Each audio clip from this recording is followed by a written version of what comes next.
Olá, meus amigos, tudo bem? Espero que sim. Recentemente chegou aqui no escritório um cliente com uma dúvida sobre a viabilidade de cobrar uma dívida mesmo sem uma prova documental desta dívida. E acreditava ele que não haveria possibilidade de cobrar essa dívida porque não tinha nada escrito, nenhuma prova nesse sentido. Em que pese a prova documental seja de fato um obstáculo significativo para cobrar a dívida, ele não é um obstáculo definitivo. Então é possível sim.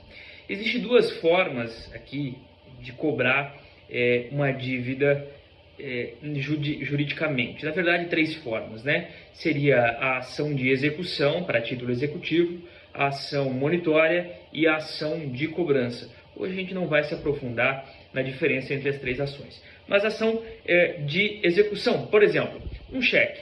Quando você vai colocar o cheque no banco e ele volta pela ausência de fundos, por exemplo, ou porque foi cancelado, em até 6 meses, segundo o artigo 59 da lei de cheque, ele estabelece que ele tem o título executivo, ele tem a possibilidade de ser executado. O que é a execução? Execução nada mais é do que você cobrar diretamente a dívida sem discutir se ela existe ou não.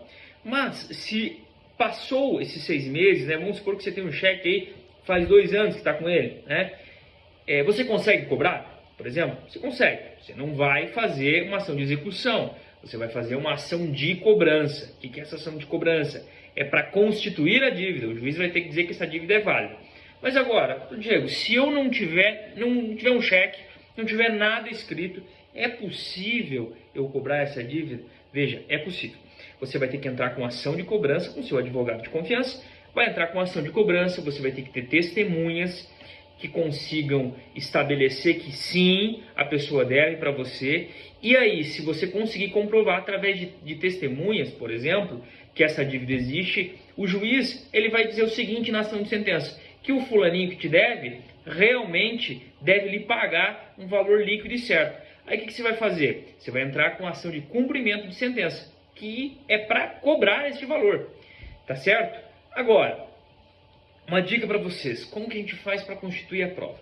Vamos supor que o cidadão ele deve 5 mil reais. O que você vai fazer? Você vai mandar uma mensagem para ele dizendo o seguinte, olha meu amigo, eu queria que você me pagasse os 10 mil que você me deve. E aí ele vai lhe responder, não devo 10, devo só 5. Pronto, você constituiu a prova para entrar com ação de cobrança. A questão é, se você tem testemunha, você pode sim, pode conseguir instruir esse processo, formar essa dívida e cobrar sempre que possível, tá certo? Um forte abraço a todos.